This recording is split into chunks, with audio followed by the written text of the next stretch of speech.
I think so many people are watching women's basketball right now. It all started from the national championship game, and I've been dealing with this for 2 years now. Now, not a flagrant foul penalty one, which it probably should have been upon review, at least by our account. This Angel Reese ejected. That is my bad. Why does Angel Reese receive so much hate? I mean, time after time after time, we see news headlines about a hard foul, negative statement, or some type of knock at Angel Reese and her game. But why? It seems like Reese has proven herself in the past repeatedly, and the truth is, she is going to do the same in the WNBA. Referees got to control their emotions. This happened to me in a playoff game. I was thrown out of a playoff game. You know what I'm saying? Because which year, dude? It was versus Miami Heat, 2011. Okay. So where does the hate actually come from? Let's take a step back for a moment. Hating is a human trait that has been around since the beginning of time. Cavemen hated other tribes. Hitler hated, you know what? I'm not gonna keep going, but you get the point. We all know that people hate, but what draws us to hate athletes who perform above average? Lately, as I thought about this, I asked myself questions. Is it because we can't do what they do? Or that we all secretly wish we were in their position? Maybe. But the truth is, there are 3 reasons why this happens. And the first key reason is a reason that applies to most of human hate. Reese's fast success reminds people that they have unfulfilled dreams, which they didn't contribute enough work to succeed in. In a mouthful, this can also be classified as envy or jealousy, but before you click off this video, stick it out. When we see someone who has pulled themselves into a position to win, we immediately pick a side. Either we cheer the person on, or we immediately hate and discredit the individual. And you're probably thinking, well, what about the fans who never played basketball or had a dream to do so? Yes, most of these fans probably started off liking Angel, or not. But when there's a third-party advocate like the media promoting her name so much, people really begin to become jealous as to why she is getting so much attention. So, in turn, people start paying attention a little more.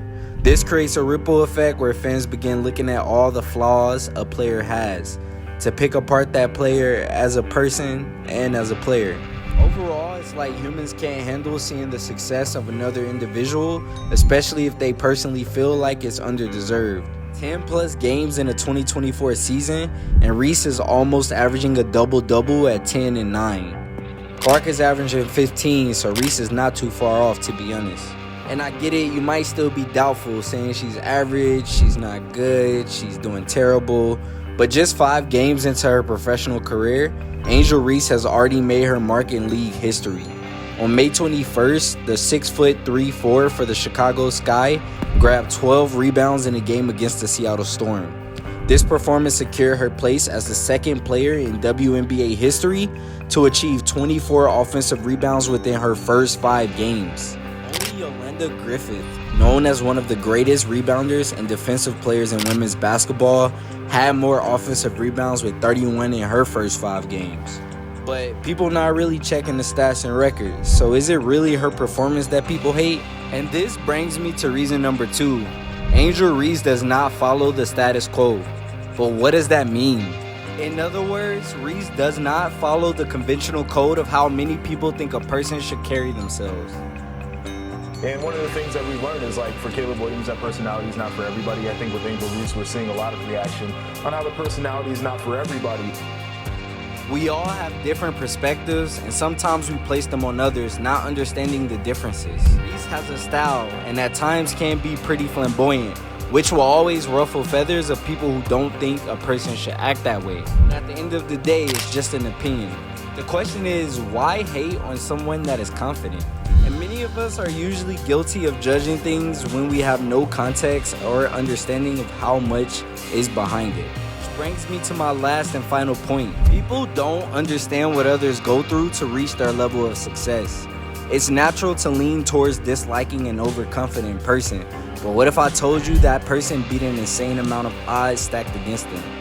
For some, this may not matter, but those who get it, just get it. Typically, when you have to pull yourself out of a declining situation in a sports career or life in general, confidence is warranted. And when the odds of making it are stacked against you statistically, confidence is also warranted when you do make it. So what's the big surprise here? If you were confused as to why you like, if you want to see how women's basketball is changing or how the Indiana Fever are genius, click these videos.